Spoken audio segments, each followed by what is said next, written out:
အမျိုးသမီးတွေစိုက်တတ်တဲ့ခကွေး၅လုံးရှိပါတယ်ဒါအတွက်အားစီဖြစ်တယ်ကျန်တဲ့သူတွေလည်းသင်ယူပါဒါကိုအတွက်အိမ်အောင်ရေးမှာပို့ပြီးတော့ချစ်ချင်းမြတ်တာနဲ့အားကြီးပြီးတော့ပျော်ရွှင်စရာကောင်းတဲ့အိမ်အောင်မိသားစုဖြစ်တယ်အမျိုးသမီးတွေကခကွေး၅လုံးအရန်ကြိုက်တယ်ချိုးတဲ့ပထမတစ်ခုကခကွေးကချိုးအချိုကြိုက်တာပေါ့စကလုံးကြမ်းတမ်းရင်မကြိုက်ဘူးနော်ခင်မွန်းတယ်တွေကနည်းနည်းစိတ်တူလိုက်ရင်အတန်မြင့်သွားတယ်အမျိုးသမီးတွေကအဲ့ဒါလုံးဝမကြိုက်ဘူးချိုးတတလေးပြောရင်အကုန်ခိုင်းတာမှန်သမျှလုတ်တယ်နောက်တစ်ခုကခကွေးကချော့မရင်လဲချော့မရင်လဲချော့အမြဲချော့ဆိုတော့ချော့လေးဂျိုက်လေးတော့ငါနားလာမကတ်နဲ့ဆိုရင်လည်းမဟုတ်ဘူးကတ်ပေးလိုက်အဲ့ဒါချော့ခံစီချင်တာချိုချော့နောက်တစ်ခုကချစ်အချစ်ကိုရမ်းကြိုက်တာဒါကြောင့်နာမည်မှာတော့ချစ်ပါတယ်နော်ဘလောက်ချစ်တာကြိုက်လဲဆိုတော့ချစ်တာကိုအရန်ကြိုက်တယ်အမျိုးသမီးတွေကဆိုတော့သူတို့ကိုပိုချစ်လေးဟင်းကောင်းပိုစားရလေပဲမချစ်တော့ရင်တော့သွားပြီးအဲ့နေကတော့တန်ရီလာဟင်းနေဖြစ်ရင်ဖြစ်သွားနိုင်တယ်ချိုချော့ချစ်ချိန်အချိန်ပေးတာအရန်ကြိုက်ပါတယ်ဘလောက်ပဲချစ်တယ်ပြောအချိန်မပေးဘူးဆိုတော့အဲ့ဒီအမျိုးသမီးကသူက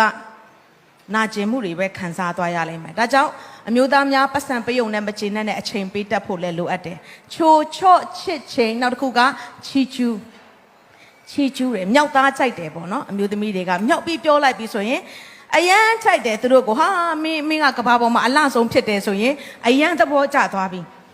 ဒါကြောင့်ချီကျူးဖို့မမေ့ပါနဲ့များတော့ပြအမျိုးသားတွေကအိမ်အောင်ကျသွားပြီးဆိုရင်အမျိုးသမီးကိုကြည့်တဲ့အခါမှာအနစ်ကိုခန္ဓာကလည်းဘာဖြစ်တယ်နိစပင်ကလည်းဘလို့ဖြစ်နိပေးနာကိုကတ်လိုက်တာလည်းဘလို့အနက်ပြောတတ်တယ်ချီကျူးပါတင်ချီကျူးလေးသူကပိုလာပါလေးဖြစ်ပါလိမ့်မယ်ချိုချော့ချစ်ချေချီကျူးမမိလားမမိတယ်နော်ဟုတ်ပြီဒီအရာကိုသာအမြဲတမ်းကင်ဆောင်ဘယ်တော့မှဟင်းမငတ်ဘူးနော်သမီးအတွက်ကတော့အမျိုးသားတွေခြိုက်တဲ့အငါးလုံးကိုပေးမှဖြစ်ပါတယ်ငါးလုံးဖြစ်တယ်ဆိုတော့ဒီຢာလေးကအမျိုးသားတွေဘာကိုခြိုက်လဲဆိုတော့ပထမကအလိုက်တီးတဲ့အမျိုးသမီးကိုအမျိုးသားတွေအရန်ချစ်တယ်မောပမတ်နဲ့ပြန်လာပြီးဆိုရင်ထပြီးတော့အော်ပြီးဆူမဲ့ပုံစံမဟုတ်ဘဲနဲ့ရေလေးခတ်တိုက်ပြီးတော့ကြည်နာထွတ်ပွေလေးဖြစ်ပြီးဆိုရင်အရန်ကြိုက်တာဖြစ်တယ်အလိုက်တီးနောက်တစ်ခုကဘာလဲဆိုအကြံပေး